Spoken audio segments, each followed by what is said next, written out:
This podcast is sponsored by nobody.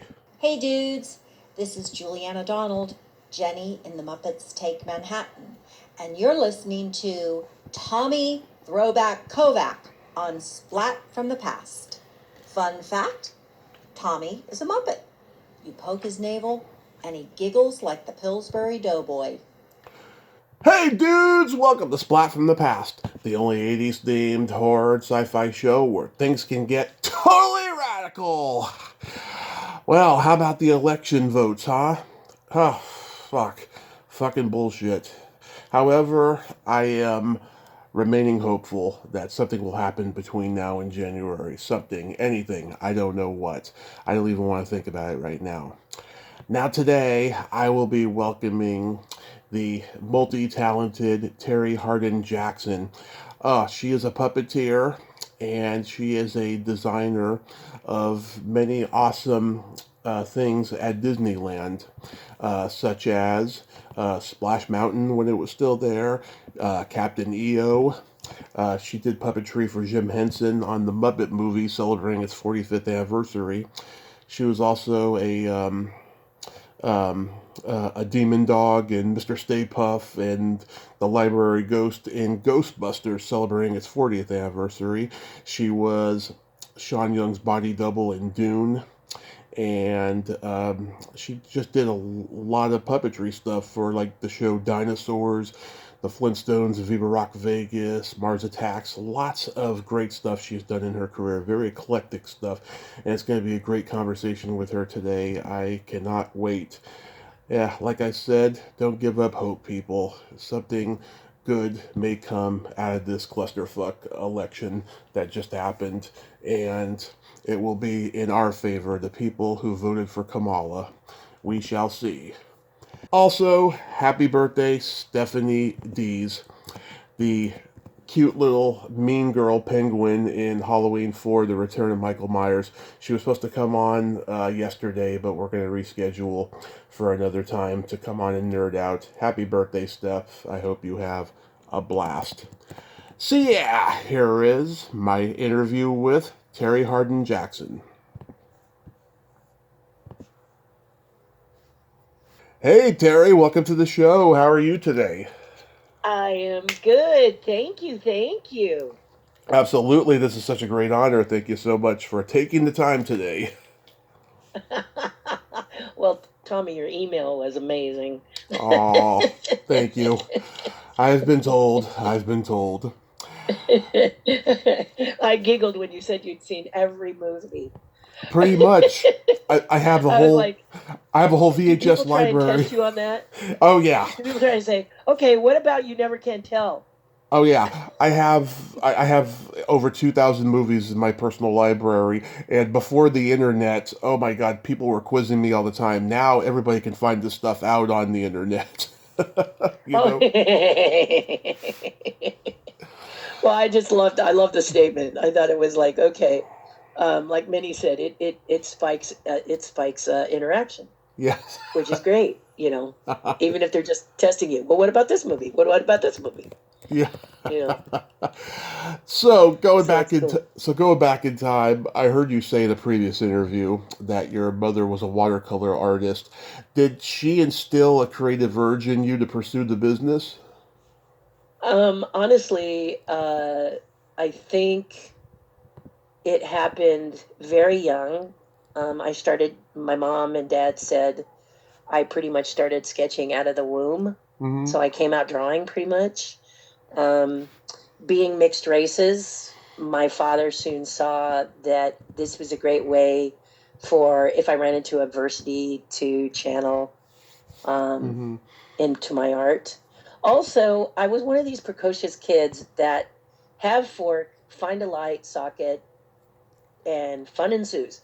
So they were trying to keep me from doing, at the time when you didn't have child protective Yeah. devices, that not, killing myself. I walked in, we lived next to a parking lot in downtown LA. Mm-hmm. When I was about 3 years old, I walked in with a razor blade in my mouth. Oh wow. And my mother was like, ah!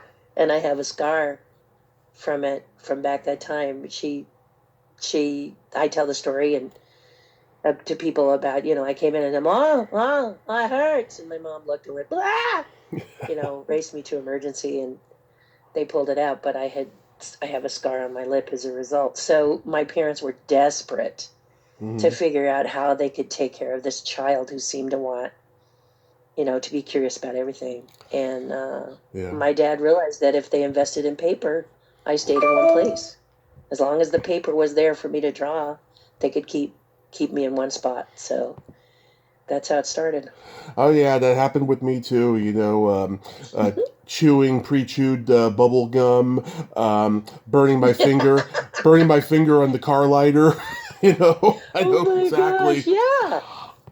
Yeah, you don't really hear that stuff anymore. It seems like parents are more cautious with their children, involving that kind of stuff. Yeah, they put their kids in bubble wrap. Yeah. I think really, we drank from a garden hose. We didn't need bottled water. Is this a good thing? I'm not saying it is or it isn't. Yeah. I'm just saying that a lot of the things that we're fighting as children, I don't know if being so protective of us is the best idea. No. But who can tell? But I remember eating ants off the sidewalk, and my mother was like, "What are you doing?" And I said, "I don't like chocolate." Yeah. And we had seen chocolate covered ants, so I just started eating ants. Oh my God. I wonder what they taste like without the chocolate. Yeah. And my mom was like, "Seriously?" Yeah. I heard they're high on protein or something like that. They were pretty spicy, I Yeah. remember them being spicy, or Yeah. they'd come out and I love dogs, and we had two very lovely dogs. And I brought a box of milk bones out, and we were, sitting on the back porch all together eating dog bones. Wow. This is stuff that I don't know if parents talk about with their kids, but this is what happened with me. My mom was like, "Really?" And I said, "Well, it's their favorite food. It's not bad. A little bland, Oh, What I'm man. wondering is, do they keep my teeth clean of Yeah. tartar? This would be great if it did. So were you doing So, yep. puppetry early on? Puppetry happened because I was being bullied at school, which is a story that many of your listeners can probably identify with. But because my mom was white, my dad was black, and I came out white with hair like my father's in blonde, it was like put a red arrow on my head, and nobody could put me in a box.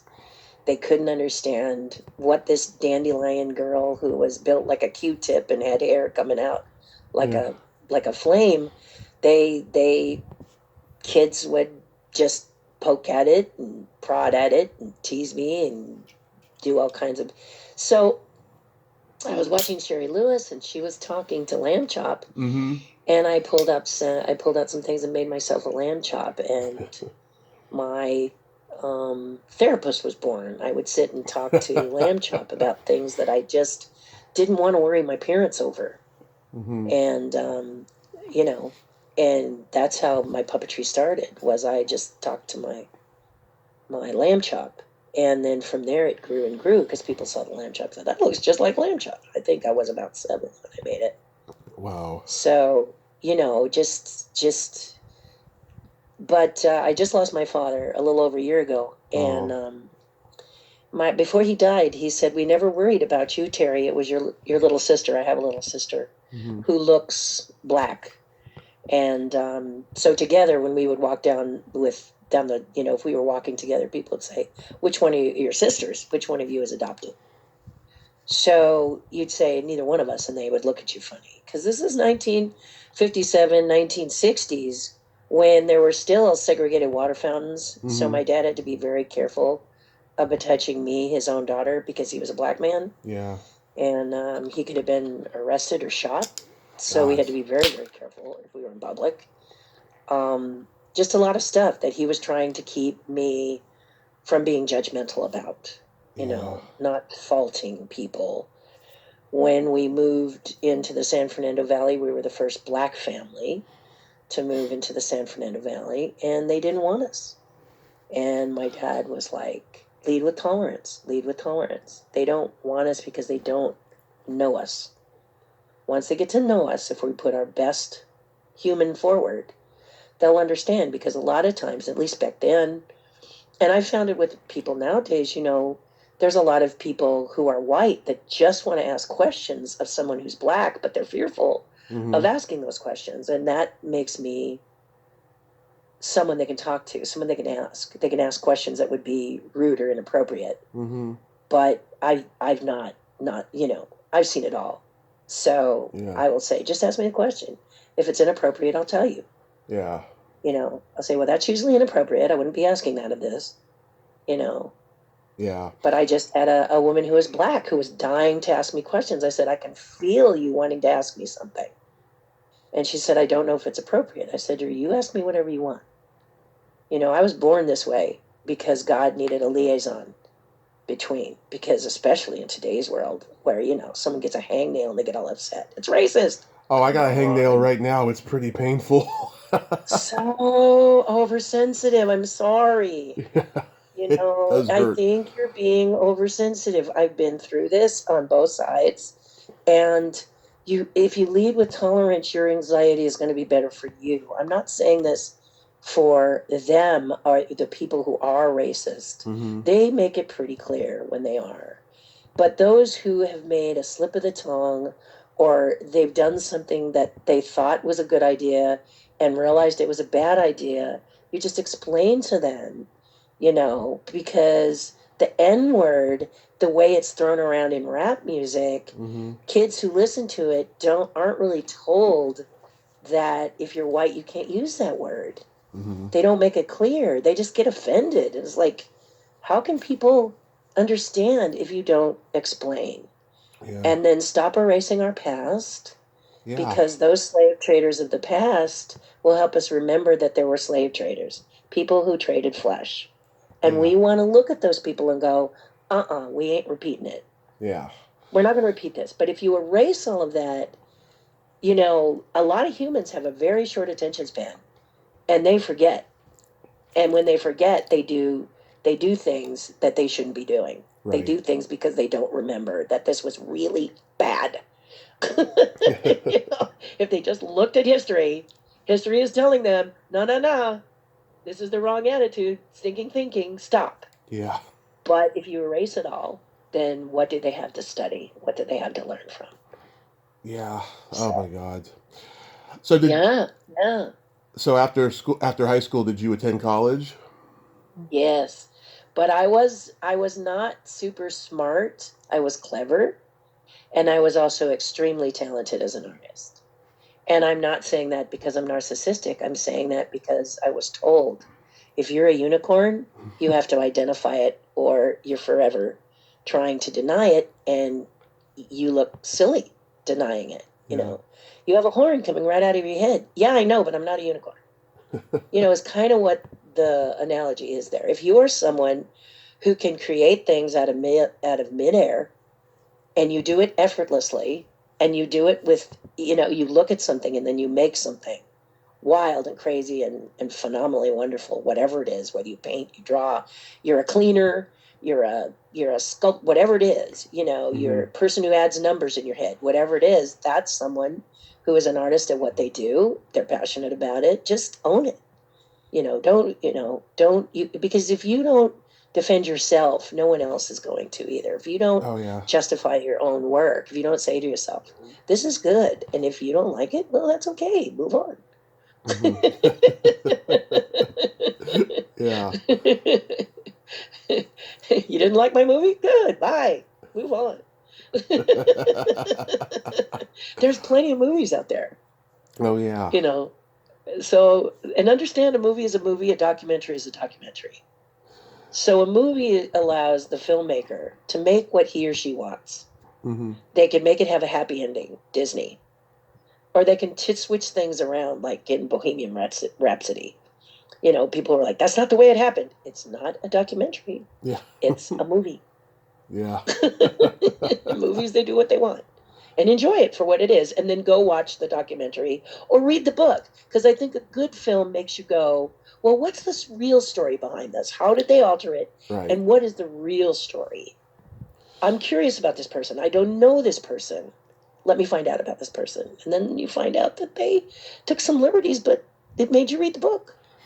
Yeah, and like Amadeus, which is one of my favorite movies of all time, it's not a note for note, story of what happened to Mozart. It's a No. what if story. What if Yeah. Salieri was responsible for Mozart's death is about. And it's a perfect example. That movie is incredible. Yeah. It's an incredible film. But if you're going to sit there and go, it's not historically accurate, I'm sorry. It's a movie. A documentary has to be historically accurate. A movie does not. You know, Mm-hmm. who is it? Who did Avatar? Oh, James And they were all Cameron. over Cameron, and he said, "It's a movie. Get over yourself. Yeah. If you don't like it, pick another movie." Mm-hmm. He's very direct about that. Yeah. And that's what you need to be with your art. You're not doing it so someone else tells you you love it. Well, you hope they would.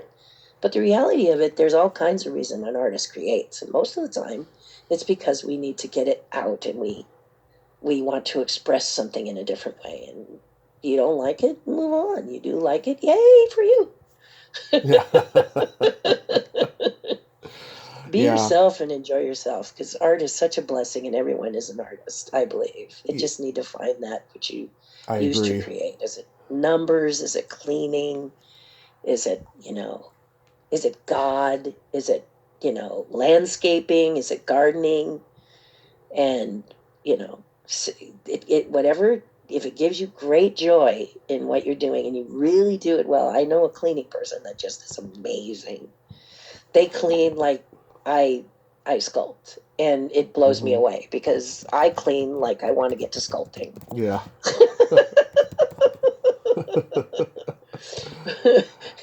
Yeah. Enough to get by, but get me out of here. So it's been proven that you are the number one fan of Star Wars. Now, I read about how you saw it 66 times in the theater, sometimes in disguise and what have you. But I'm curious, the first time that you went to go see it, what did you go into it like? I'm gonna go see this because I want to see what the fuss is all about, and then you're like, oh man, I have been touched by a warlord. I love this movie. I'll tell you, it was 183 times I saw it in the theater Oh, okay. for the first one. Mm-hmm. And the first time I saw it, I was clueless. Mm-hmm. I had no idea what it was. My boyfriend, my friend at that time, who's now my husband of 20 years, but my Mm-hmm. friend at the time, there was this ragtag group of misfits Mm-hmm. on the college campus of LA Valley Junior College. And we were sitting around, and Lindsay says, who's the name of my husband, Lindsay says, it's time to go see the movie of the year, Star Wars. And I'm like, Star Wars? What's that? And they looked at me and said, you haven't heard of it? And I said, no. And he said, well, we got to take you.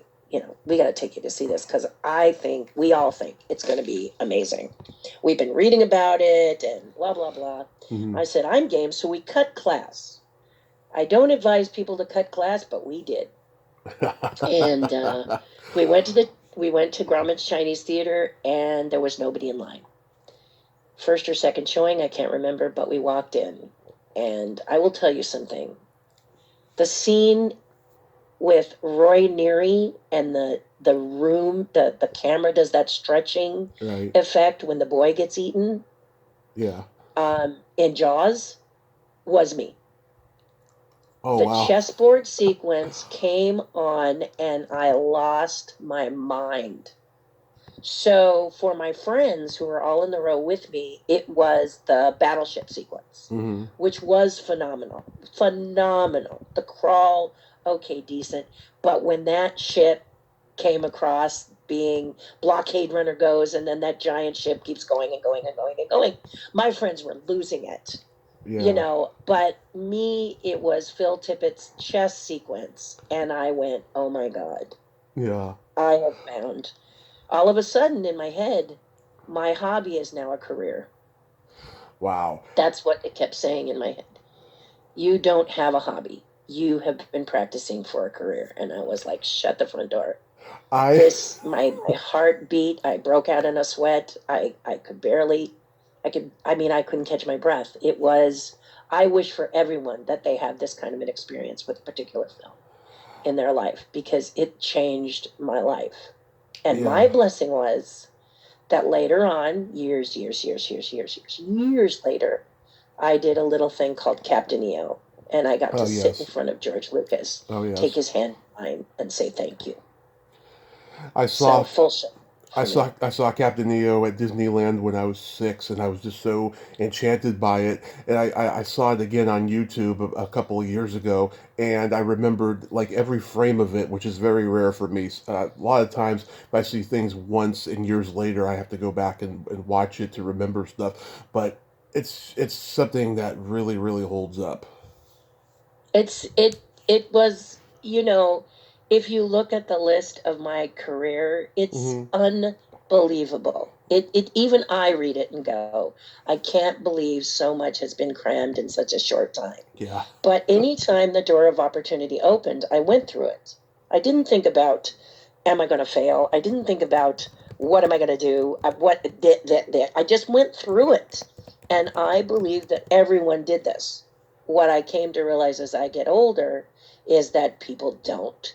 So my Hmm. goals have been to help people to better understand, to go through that door of opportunity, worry about it later, and if you need hand holding, give me a call. Reach out to me. I'm going to help you get there. If you want to create and you're hyperventilating and you want to take that chance, well, first of all, keep your job. Don't throw the baby out with the bathwater, Hmm. and slowly incorporate, like you would seasoning a delicious dish. Slowly incorporate your art. And in today's world with social media, you have the perfect platform. Hmm. And in my day, you had to schlep a portfolio around and knock on doors and go, please, sir, may I have a job? But in today's world, you don't have to do that. You just have to create, put it up on social media. Remember to say what your dream is. Hmm. Don't just throw don't just throw a bunch of art up and say, here's what I'm doing, and everybody just likes it. If likes are your goal, then you win. But if you want something from what you're showing on social media, you must also share your dream. So you have to say, I dream of being an Imagineer. Look, I built the Matterhorn in my backyard. Woo! Yeah. And they're watching. Hmm. Disney is watching, Warner Brothers is watching, your favorite game thing places are watching, your gaming things. They're all watching. They're looking to find that person.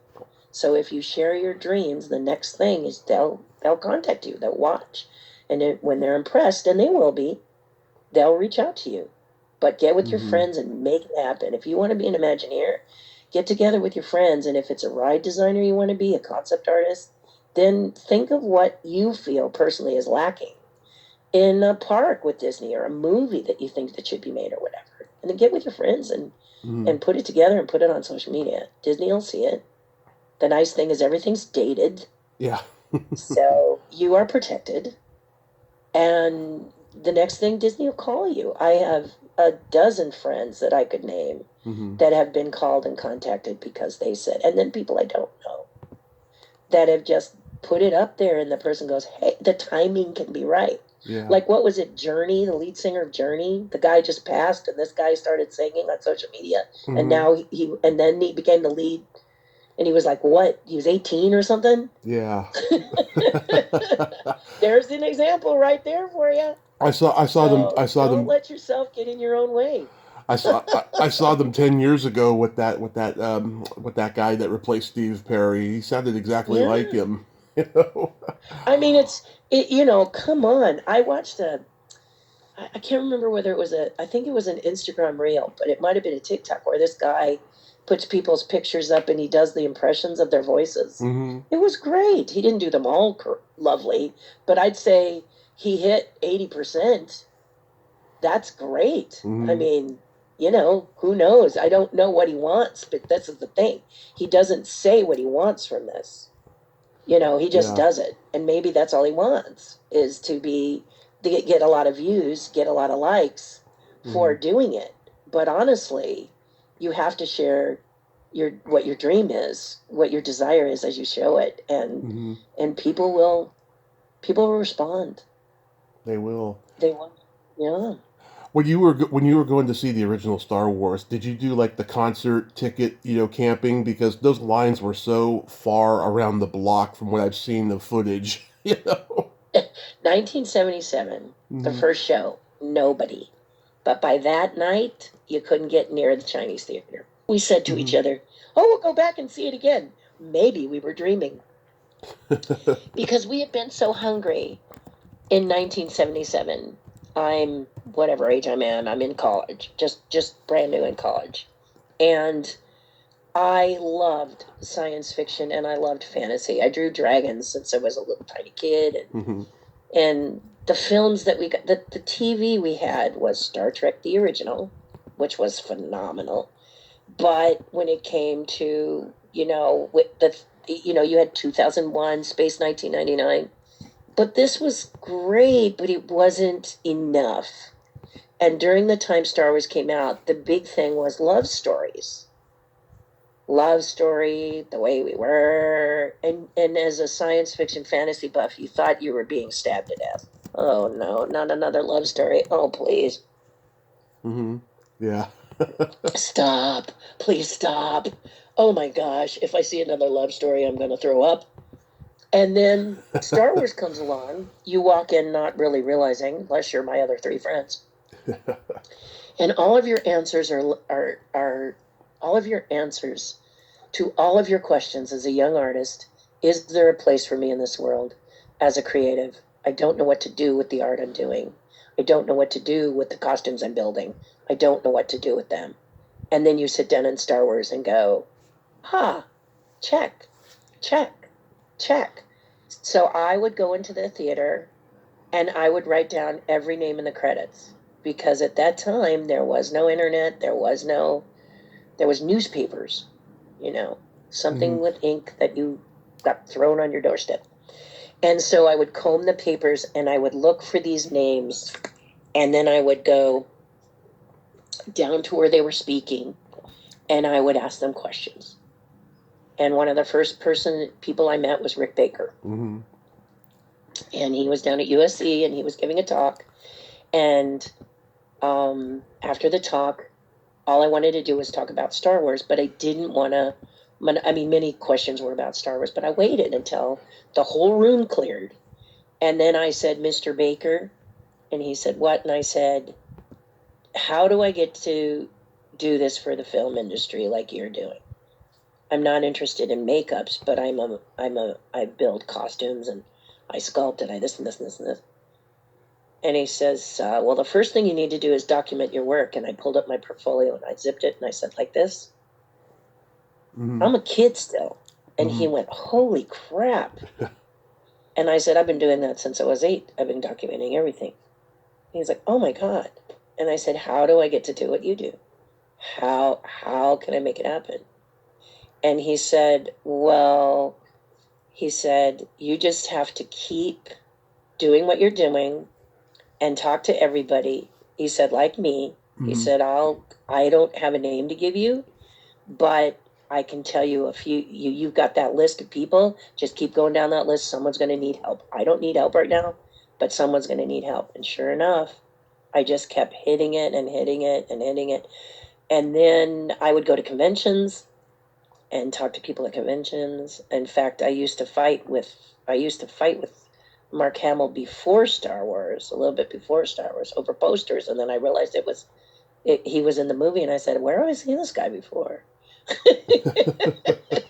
A collector like me, we're tussling over. I don't know what the poster was, but it was really fascinating. It was fascinating, um, and then I think my first break came on the 1994 Dune. That was my first movie. Oh yeah.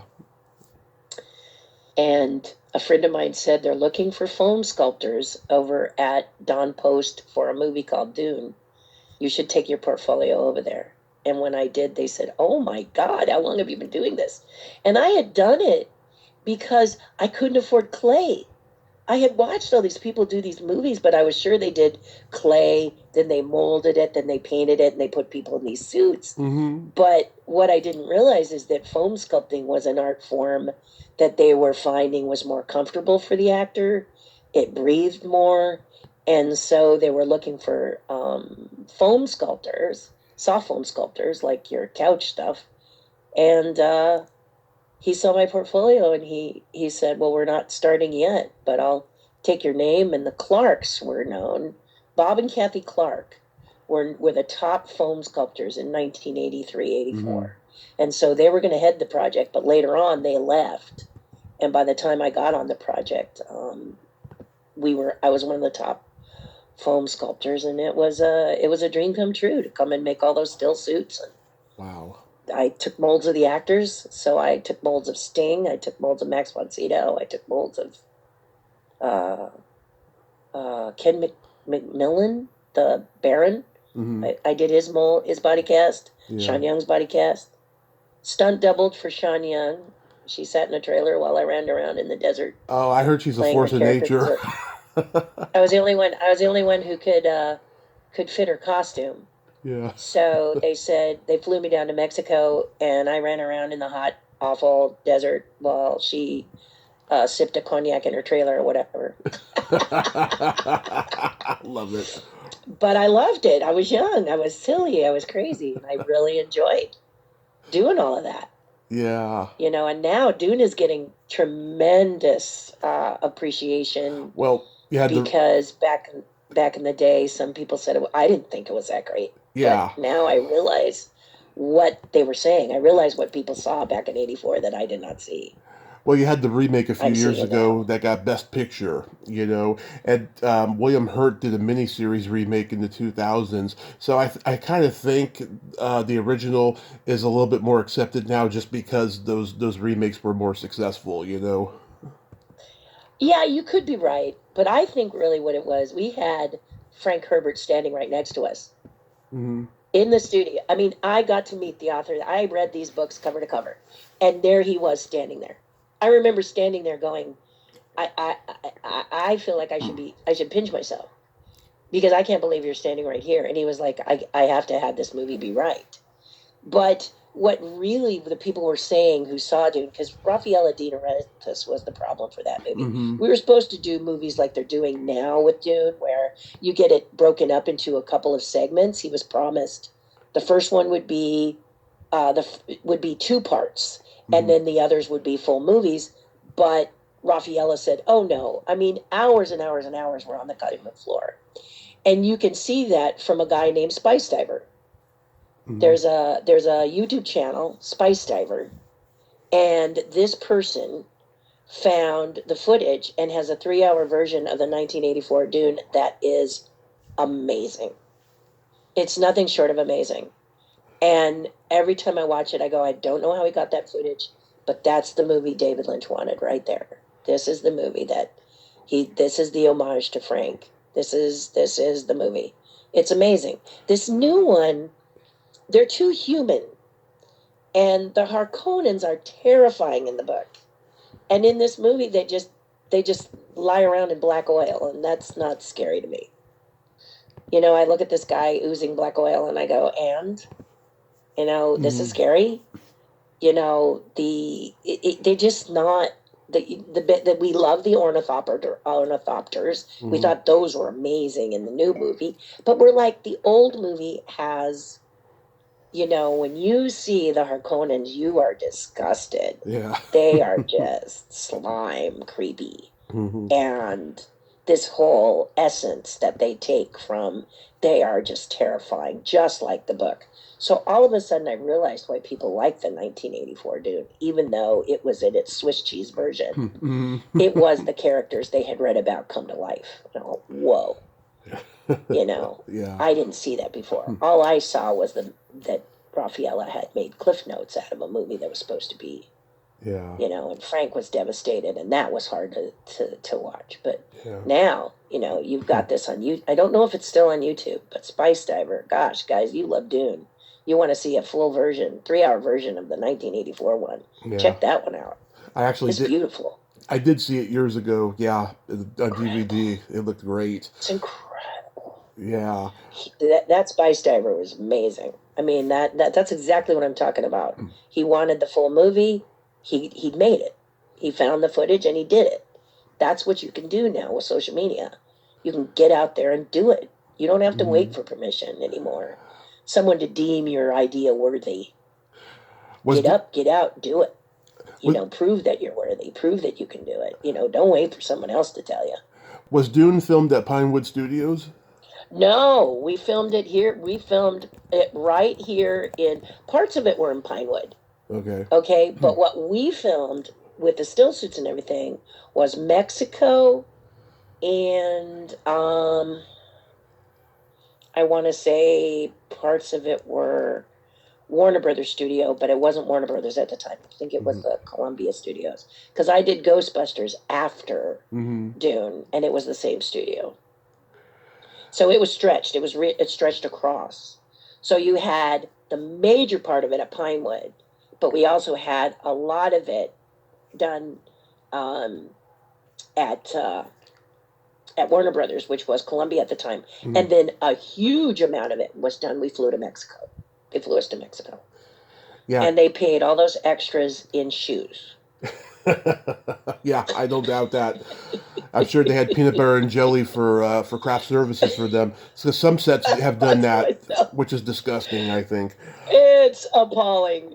However, they were excited to be in this film. It was horrible weather. It was August. Ugh. Yeah. Running around sand dunes in a rubber suit, Yeah.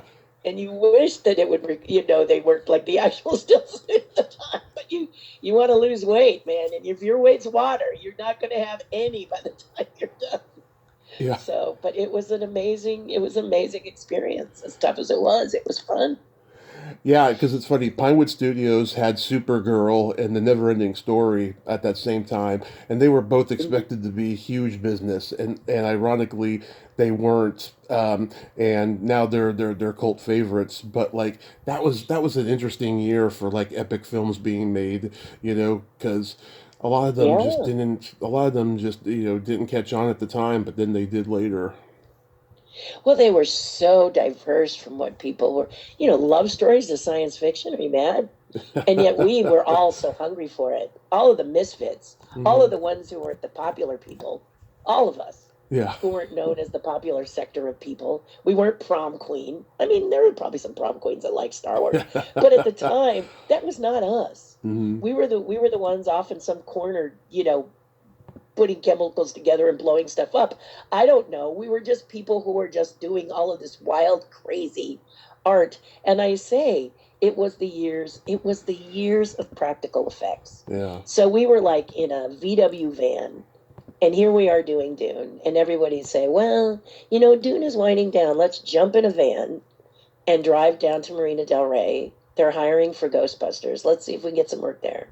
And then we're done with that. We drive up to another, because we'd hear about these practical effects houses that needed builders.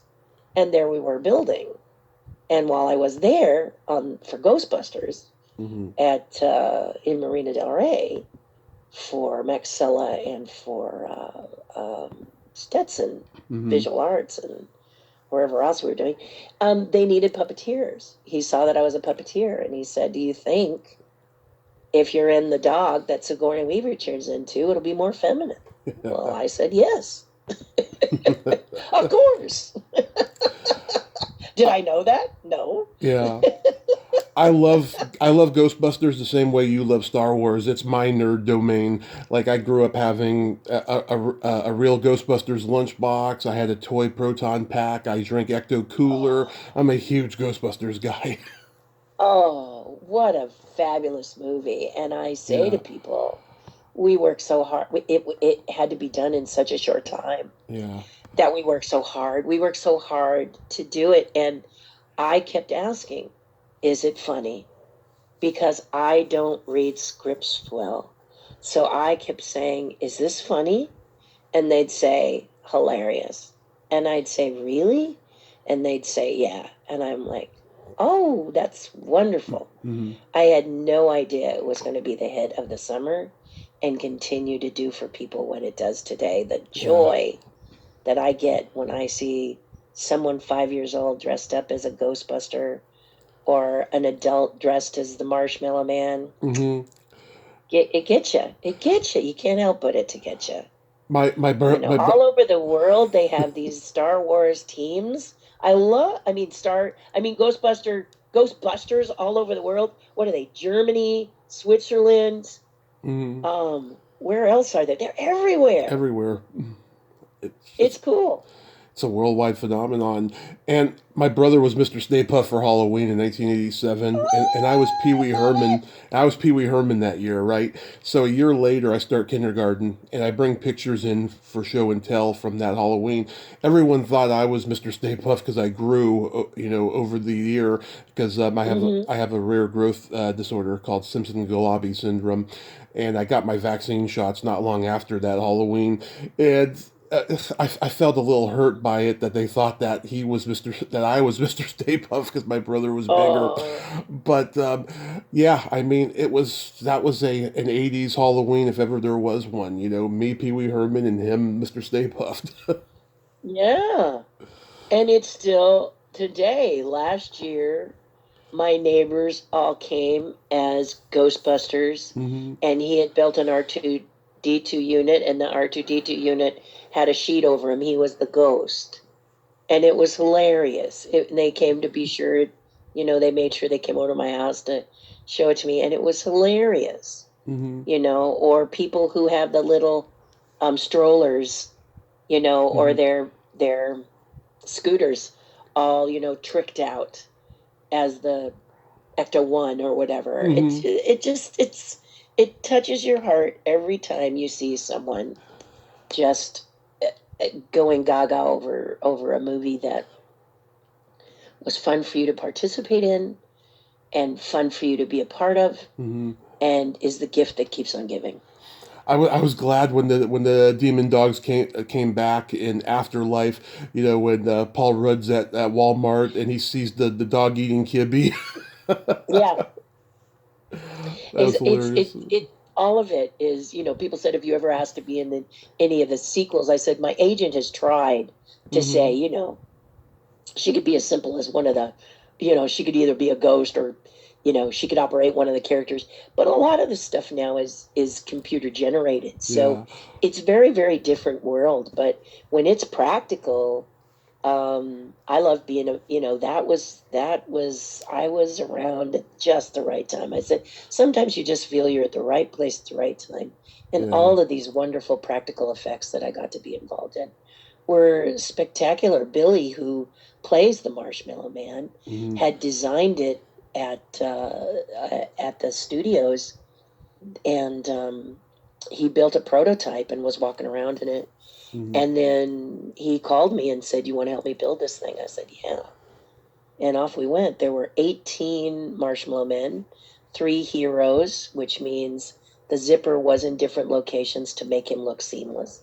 So if you shot him from the front, the zipper was up the back, 3/4 side, like when he's stepping on the church, the Yeah. opposite side is the zipper, hmm and then a zipper in the front when you shot him from the back. So those were the heroes, but the other 15 were the burning ones, Yeah. were the ones that we set fire to.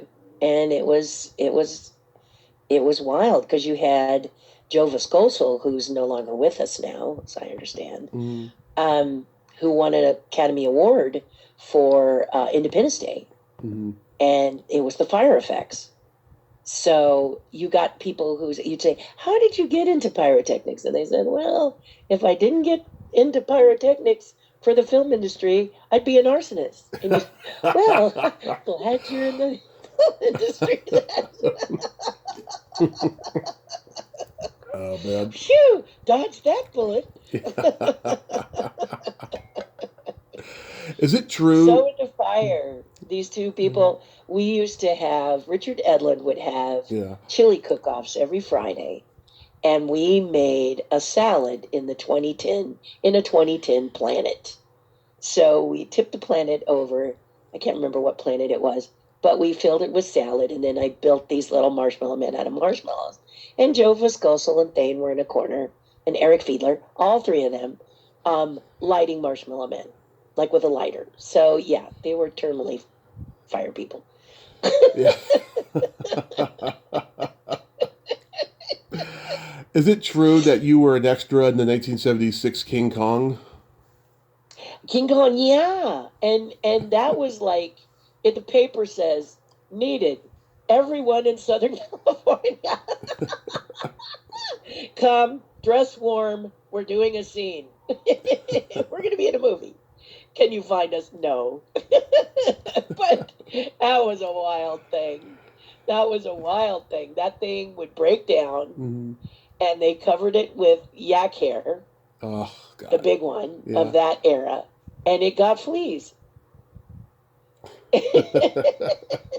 So it's like anything that happened to, I mean, oh my gosh, which is why it's so wonderful to hear Rick Baker's stories of him playing this character. Yeah. And how sick he was. He had like borderline pneumonia when he Wow. did this character, and he just talks about how hard it was to do the character. But the big one was in downtown, and they didn't even say, you got to qualify. They just said, if you have two legs and you can stand, get down here. And they needed so, and a lot of people, everybody showed up, and there we were. But it was that simple. It was a big newspaper ad. I should have kept the ad. Yeah. But in the day, you think, oh, this is normal. I live in Hollywood. Of course, they're asking everybody and their brother to come. This is the way Hollywood works. But back then, that was pretty much the way it was. If they needed big scenes, they'd just say, come down. Yeah. Muppet Movie was the same. Oh, come yeah. down. Wiggle a puppet. I want to talk about the Muppet Movie because I love those original Muppet movies when Jim was alive. Those, to me, were the best too. because they came from him and they were just so wonderful and magical. They were just like nothing anyone had ever seen before. And it's the 45th anniversary of the Muppet Movie. So tell me, what did you do on this one? Well, Muppet Movie itself, not much. I did not know Jim. Mm-hmm. And I knew of him because I loved his work. I loved puppets. I was doing puppets. Sid and Marty Krofft, when I was just 18 years old, had a search for puppeteers. And they just happened to be across the street from where I lived. I had Sid on last year. So I walked across the street and walked into their office and said, in the paper, there's this article saying, attention all puppeteers, we're auditioning. How do I sign up? And they said, here's the paper, sign up, we'll call you. And I was picked 3 women out of 30 people that were selected. And I was trained for 2 months in puppets and voices and comedy acting. Voices, for example, our teacher was June Foray. Oh, love her. Our teacher was June Foray. Our comedy teacher was Harvey Limbeck Sr. Oh, yeah. I mean, Sid and Marty Krofft, for all of what people said about Sid and Marty Krofft, they thought sometimes their shows were a little bit too juvenile, whatever. All they had to do was to pick up the phone, and everyone would come running to work with them because they were such a powerful team. So June came down and she trained 30 people how to do voices, which, once you get past the fact that she was every voice that you could possibly imagine as a person, you just couldn't believe that she was sitting there so close to you, sharing the same air and teaching you her craft. You just were it was such a dream. And I said to Sid, because I just reunited with Sid this year, and we ran into each other last year when Guillermo del Toro was promoting Pinocchio. Oh, yeah. And Sid was there. And I said, oh my gosh, I haven't seen Sid since, blah, blah, blah. And his assistant was there. And she said, let me get your name. She says, I think we need to be talking to you more. And we reconnected. So the Muppet Movie, to get back on topic, was, again, they were doing the final rainbow connection sequence, Yeah. and they called for people to come to hold a puppet up. No puppet experience necessary. Mm-hmm. And I went down there and I stood with a bunch of people. I think I saw Jim from a distance, Yeah. but I didn't really get to connect with him or talk to him or anything. But I was so thrilled to be a part of that group sequence. We weren't allowed to take pictures, so I have no pictures of it. Mm-hmm. And then later, when I met him in 1982, which is much later, I was flown to do a Chicken McNugget commercial. Chicken McNuggets used to be little puppets. Yeah, I remember those. Yeah, they used to be these little puppets, and so I was flown to do these little puppets for McDonald's. And my mentor, Tony Urbano, took me to Jim Henson Studios because I wanted to see how Miss Piggy was made. And Jim was there. And he came to California, and I'm giving you the Cliff Notes version, but he found me and he auditioned me, and I did Muppet 3D Theater. That was the first thing I got to do with Jim. It was amazing. And then when Muppet 3D Theater, we lost Jim during that time, and Frank Oz came down, and I was hired to program the penguins that pop up in that sequence, so I got to work side by side next to Frank Oz, who was my hero. I really loved Frank Oz.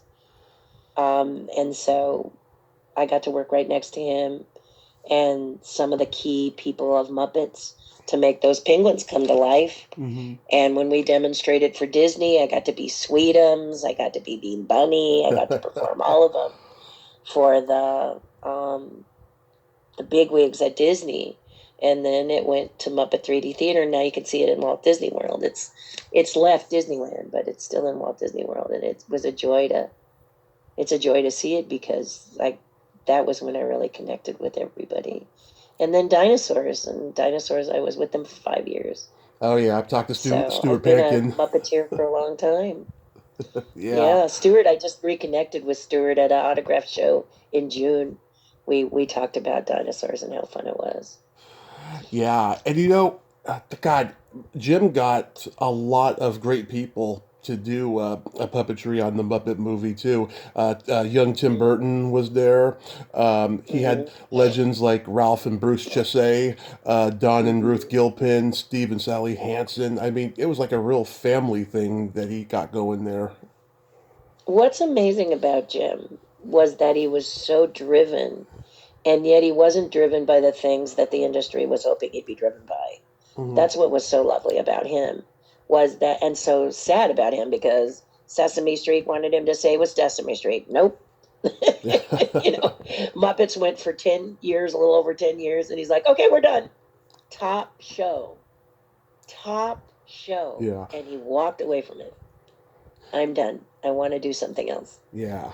Well, and that's an amazing focus. That's an artist who knows it's not, he's creating things left and right, speaking of a true unicorn. Yeah. But he wanted to go do something else, and it didn't necessarily make money like Dark Crystal. Yeah. Which is so popular, just as you said. Here's something that's popular now, but at the time he was scolded for this movie. What the heck story are you telling? Labyrinth too. But he wanted to work with Brian Froud, so he created Dark Crystal, so he could. Yeah, Labyrinth too. I love Labyrinth.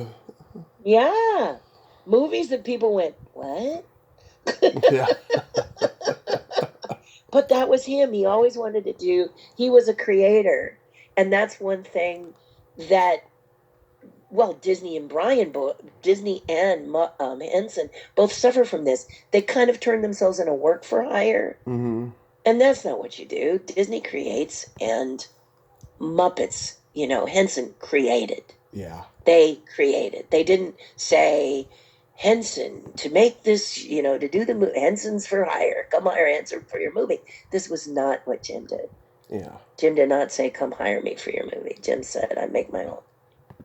Yeah. Stand back. I make my own. Good or bad, I make my own. And so that is the difference.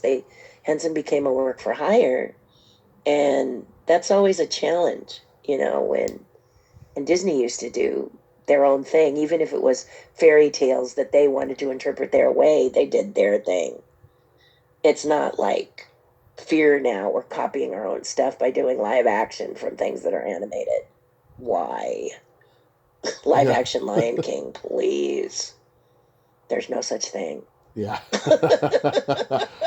I know. You can't do a live action Lion King. No, you cannot. And when I heard about it, my favorite character is Rafiki. I Mhm. knew Rafiki wouldn't be in it because baboons are so dangerous. Yeah. So it's like, please, Yeah. you know, Give okay, me a just break. call it the computer generated Lion King.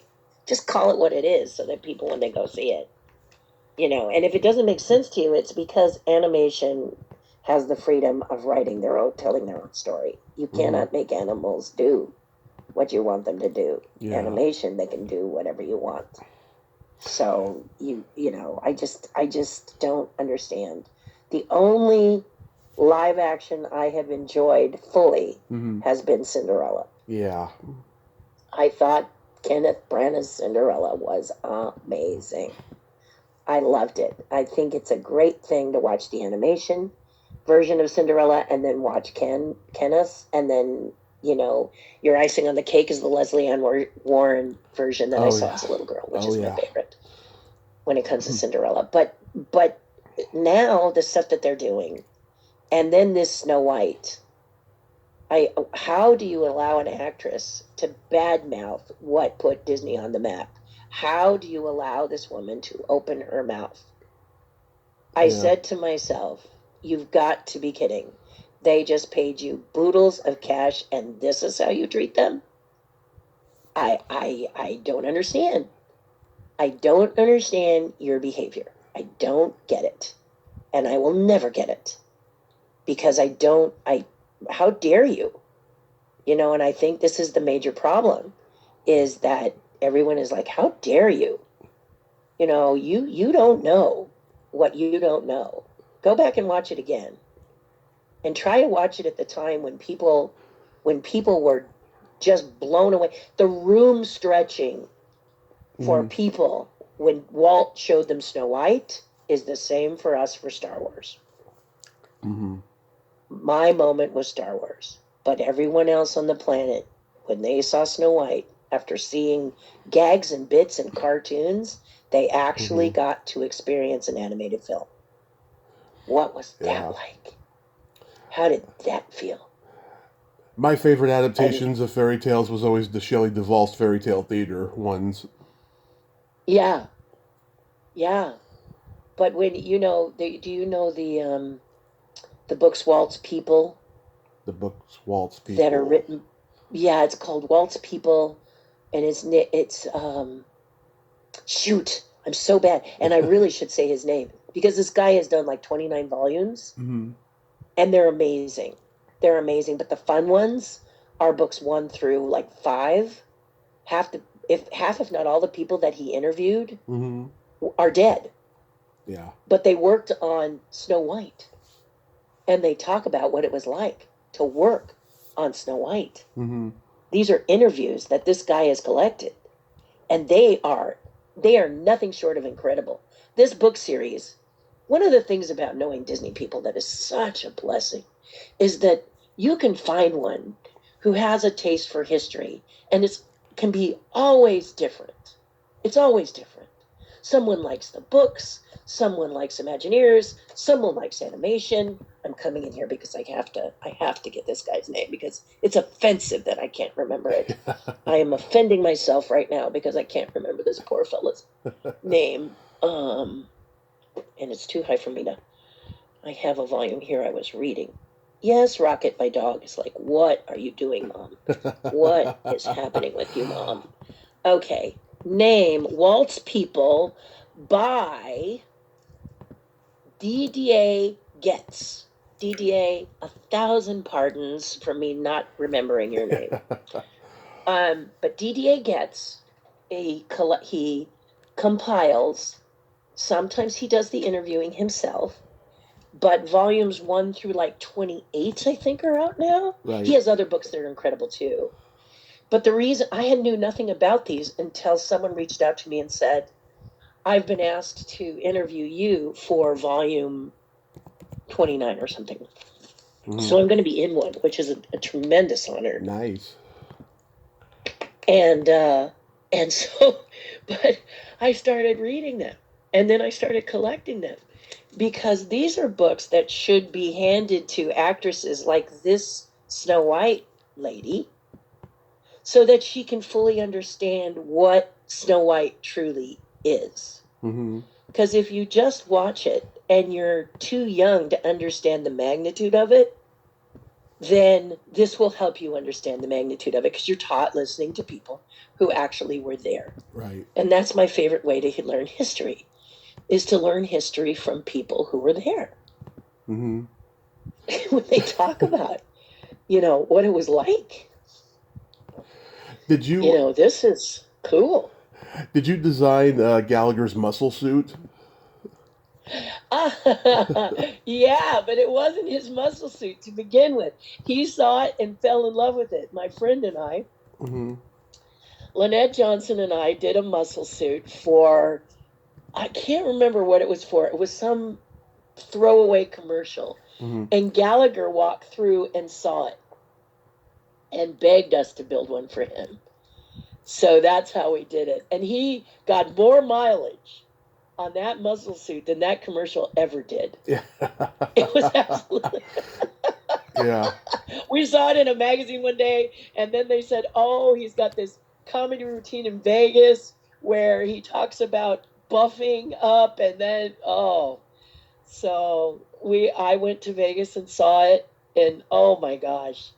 Yeah, we did, because the still suits are a form of muscle suit. And then my best friend, Lynette Johnson, now Lynette Eklund, she was a builder as well. And we came together on Teddy Ruxpin, the little bear that had cassettes that told stories.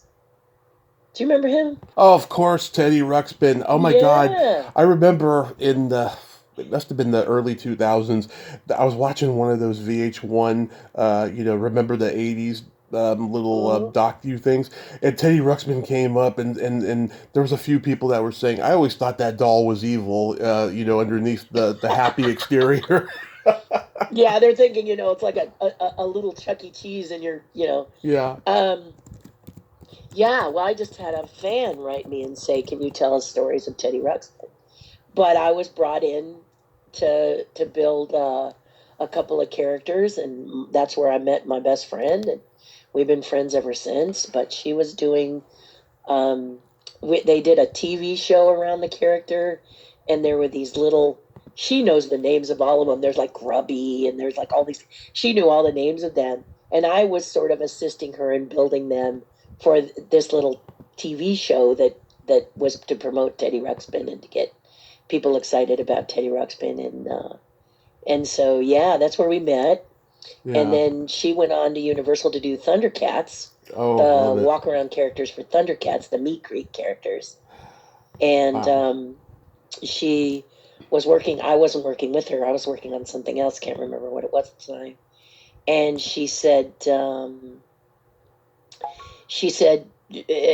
supposed to build a head, because usually what would happen is I would build the heads, I'd foam sculpt the heads, which is when we say foam sculpting, and now maybe a lot of cosplayers use Worbla, which is a very popular thing, but it can be very expensive.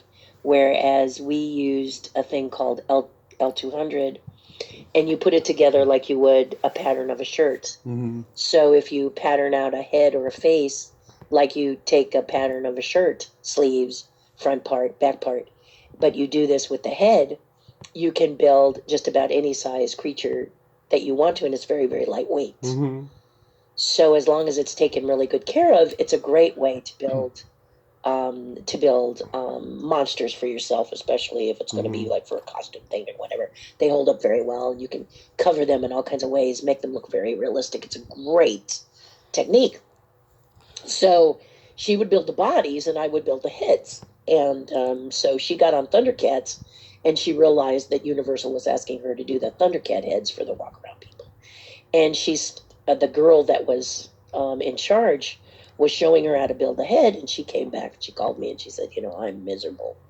I don't seem to have the ability to sculpt these heads. And I said, of course you do. What are you talking about? You know? And she says, no, I tried for 8 hours today and no, I don't have it. And I said, well, how did this girl tell you how to build them? Yeah. And she said, well, she had me start with a ball and pinch it. I said, no, sorry. But thanks for playing. And she said, well, how do you do it? I said, I look at the character. Let's say we have to build a lion. Mm-hmm. And we're gonna build a walk around of a lion. We start with the muzzle. We build the top part of the muzzle, and we build the lower jaw, and we work our way out from the muzzle. That's all I said to her. And the next day she built Thundercats, no problem. And this is because I said the woman had the wrong technique. I don't know what that woman was saying. Maybe she didn't want you to know how to do it. But I'm going to tell you. I don't even need to show you. All I have to do is tell you, and you will figure it out because this girl is amazing. She's the one who built the skins and under musculature for the velociraptors. Mm-hmm. She worked for Stan Winston for quite some time. So she just has this ability to, they're unicorns. She breaks down the muscular structure. And the two of us did this for Gallagher. We just did, jacket you want to zip up and, that's easy. That was us all the time. Was it easy? Maybe, maybe not. But we knew between the two of us, we were a very powerful team. And just great fun. It was those days when people loved practical effects, or they wanted a character for outside their restaurant or their opening of a new store, and we built all kinds of stuff. The King Kong for Universal, Bob Gurr worked on it as the mechanic, but we built the skin. Yeah. We did we covered the mechanics and built the skin and did the fur and everything, her and I. So it was a time when you just could, you were free to do all these really cool things and be a part of some really fun things as puppeteers or whatever. Yeah. It was a good time. It was a good time to be working. Now, I don't know what it's like to do computer stuff, but I read Tom Hanks in a Variety article, and he said, the day of dazzling people with effects is over. Oh, yeah. Now get back to story, is pretty much what he said. I agree. People want you to tell a story. Yeah. And if you tell a story, they're going to love you. And if effects enhance that story, they're going to adore you. And they're right. Yeah. They're so right. Godzilla, this latest Godzilla, was a little slice of heaven for all of us. Yeah. And it was made for $10,000. I mean, come on, $10 million or whatever. 10 million or whatever it was, instead of $480 million. It was $10 million. It can be done, but it needs new, fresh filmmakers to get out there. And I mean, I don't know how they did it, but they did it, and I love them for it. And now we just heard that they greenlit another one. That's awesome. They greenlit another. So we're thrilled. We're thrilled to finally see someone using the effects and telling a story with them. That's all. That's all we want. Yeah. We don't hate on Disney. We don't hate on Marvel. We're upset because you're not telling a story. You're filling it with a bunch of characters that do nothing. Yeah. Come on. Yeah, I got to see the Flintstones movies and Mars Attacks in the theater when they came out, and at the time, I was just like, God, these are just amazing. This is like a new golden age for special effects. Did you realize it at the time? I think the fun part of that was some of the opportunities that I had never been presented. So Mars Attacks Flintstones was as a result of Dinosaurs, the TV show. Mm-hmm.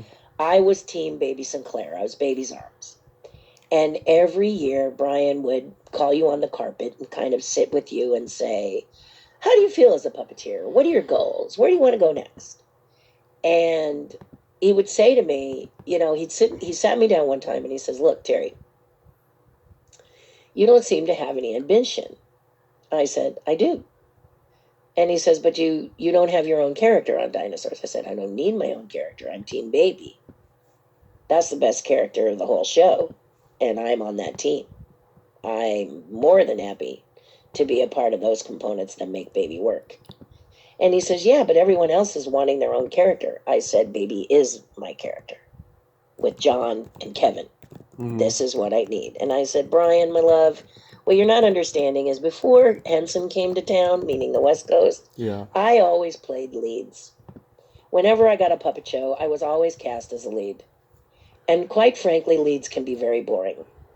You are the sort of the thread that works through the whole tapestry, while all the characters, all the quirky characters, have all the fun.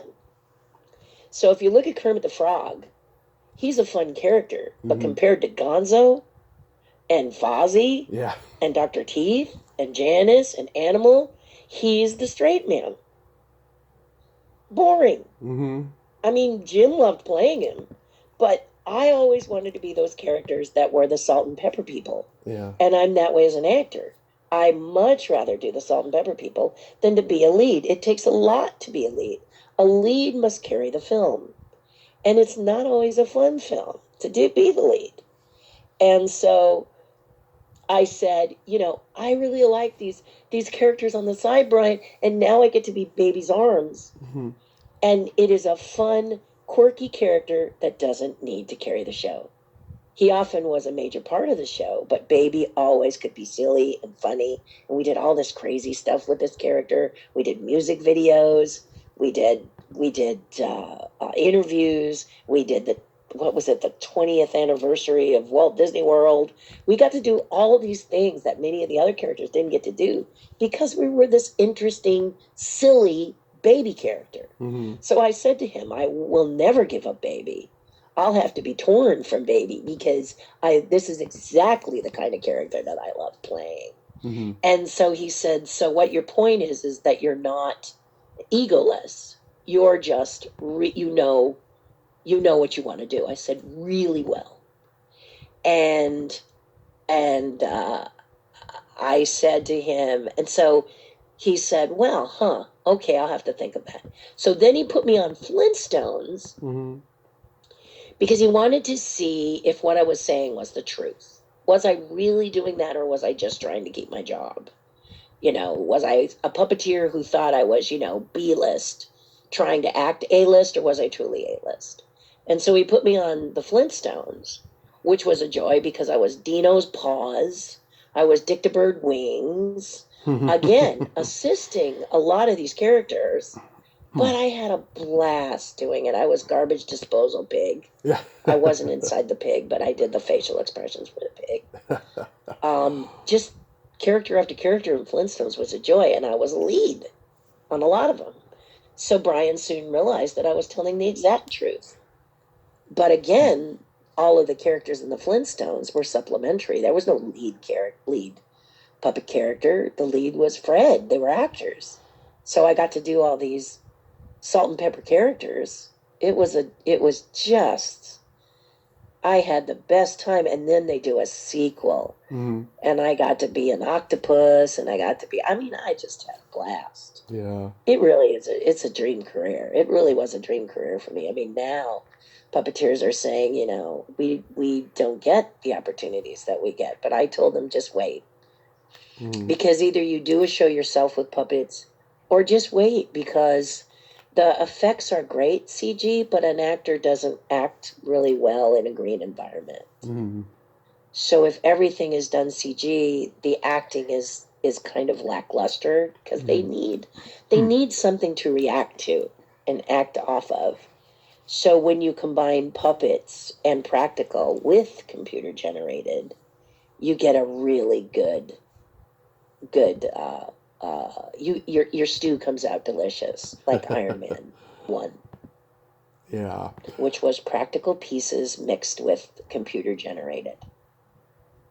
And that movie was phenomenal. All the actors had something to act off of. It was this side of amazing when we saw it. Whoa. So when you mix the stuff, in fact, if you go to Disneyland in Shanghai, they have a Pirates of the Caribbean there that is so huge. You can't even believe the mass of it. But it is both audio animatronic and computer generated. And it's a phenomenal attraction. I didn't think I would like it because I thought it was going to be too much. Yeah. But it's not. It's amazing. So as an Imagineer, I was like, "Oh, you guys did it this time." It's just such a phenomenal piece of art, as is Tron, the roller coaster, which you have in Disney World now. Yeah. So when they mix it, when they combine it, using practical and CG, that's the best formula you can have. Because the actors have something to act off of, and then if you need someone to fly, you don't have the black hole.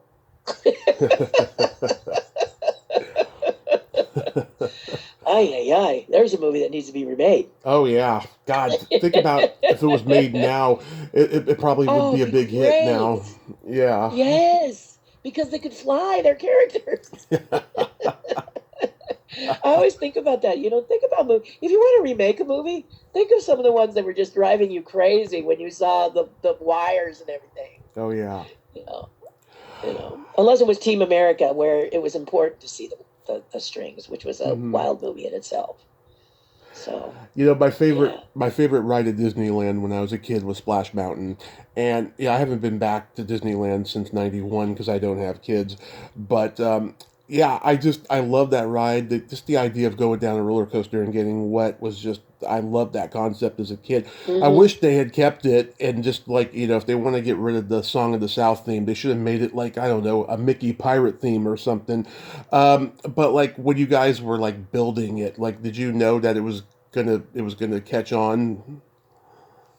Well, the first one I didn't do. I auditioned for the sculpture department doing resculpting Brer Fox for the one in Disneyland, which was an absolute honor.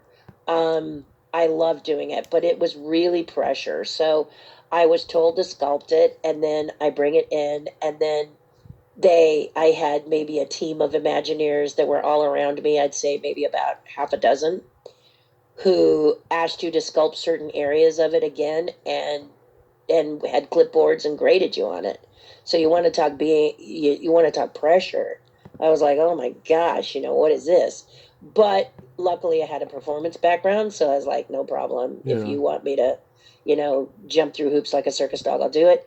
And I did, and they liked my fox, and my fox was in Splash Mountain, Anaheim.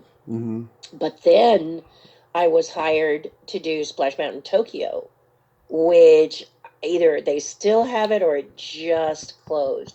But Splash Mountain in Tokyo, I said, if you're going to close it because it's getting old. The one in Anaheim had the original America Sings characters in it. And so it was getting a little long in the tooth. So I felt like, hey, if you want to change it because it's time. Don't change it because this idea that it's racist, because it really wasn't. There was no Tar Bear baby sequence. There was no, there were no some of these characters that people were offended by. Yeah. They really just wanted the song Zippity Doo Dah. They wanted Brer Rabbit, and Brer Fox, and Brer Bear. Yeah. And these characters. And honestly, Song of the South is one of the most integrated movies I've ever seen at the time. Oh yeah, it's great. It's a great movie. I mean, people need to watch that movie.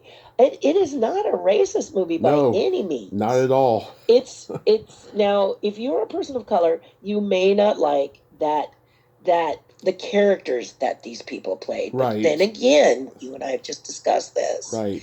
You have to remember the time period. You have to remember when it was done, because things were done differently then. Right or wrong, that's the way they were done. Right. And as we grow, we learned. We had something like Star Trek, which proved to us. I've done 2 or 3 films with Whoopi Goldberg. The famous quote from Whoopi is, "Mom, there's a black woman on TV and she ain't no maid." Yes. That's what she said when she first saw Uhura. "Mom, there's a black woman on TV and she ain't no maid." So this is the growth that we began to see. Now, Many people complain it's not enough, it should be more, blah, blah, blah. Yeah. Don't live in the land of should. Just if you think it should be more, then do it. You have social media. Make it. Because doing these things that they're doing now, they're not helping. Yeah. You It's know, you do awful. movies for women and they're barfy, and you do these things where, I get tired of every time you have a woman of strength now, they make her gay Yeah. or bi. You don't, no, no, don't try to hit all the marks, please. Yeah. You're not fooling us. Yeah. Don't mark those check boxes. Yeah. Exactly. Yeah, because they come into your face like a big billboard. She's Yeah. black, gay, and a woman. Oh, wow. That's 3 boxes. Yeah. Yay for us. And it just drives us crazy. The only thing we ask as a people across the board is don't label when you're auditioning people, audition people. Right. Just bring in everybody and see what they bring to the mix. And the ones you like, use. You give them the role. Say, wow, that's a different spin on it. I think one of the series that does that better than any other series I've seen in a long time is Ted Lasso. Mm-hmm. Sudeikis just hired who was good at what they did. He didn't worry about race, creed, nationality, what they like to do in their spare time. He just picked people he thought were great in the positions that he did. And man, they're fantastic. From all over, all cultures, everywhere. It's a brilliant series.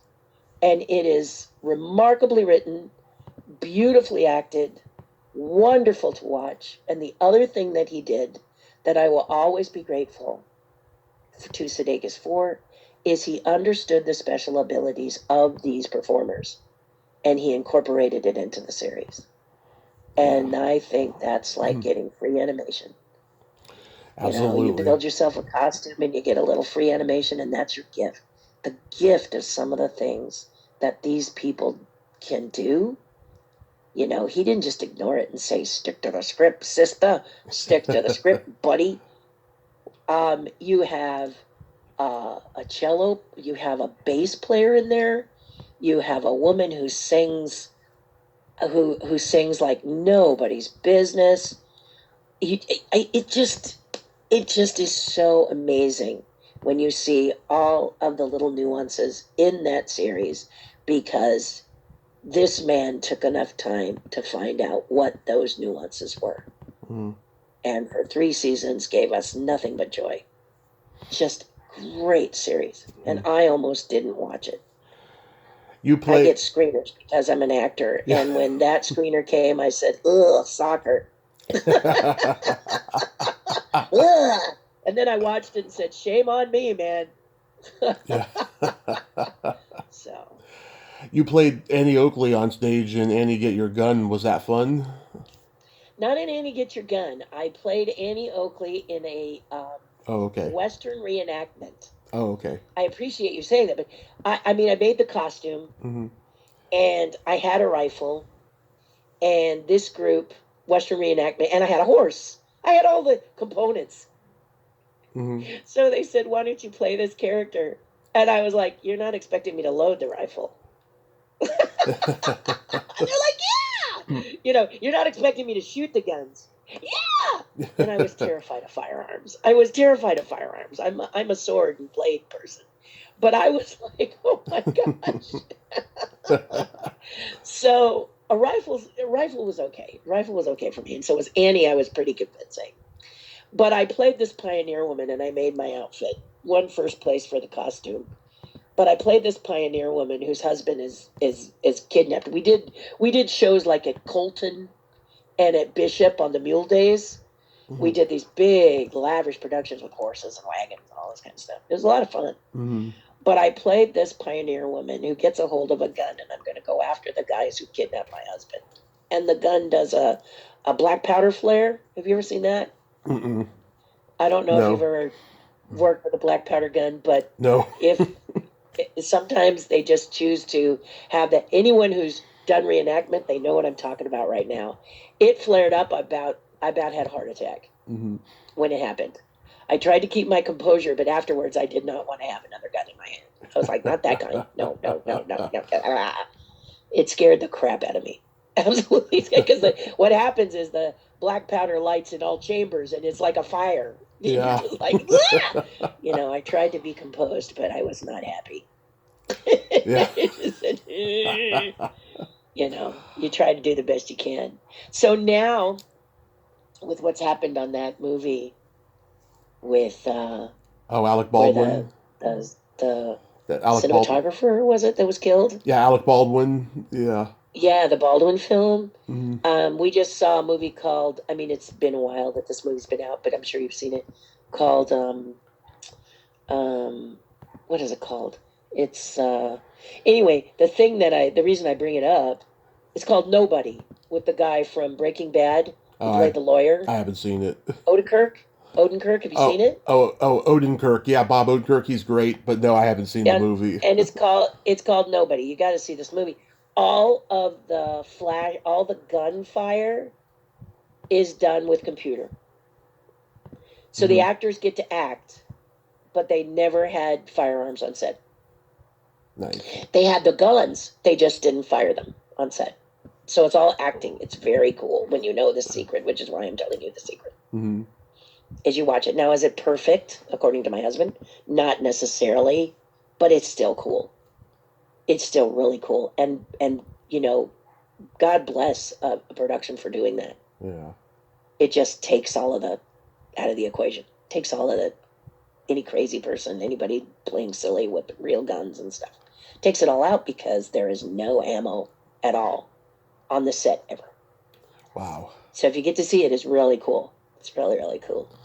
Awesome. I'll check it out. But you can add that to your every movie you've seen. You will love this movie. It is brilliant. It is brilliant. Odenkirk, unfortunately, had a heart attack while doing this movie because when you see it, it's a lot of exertion on his part.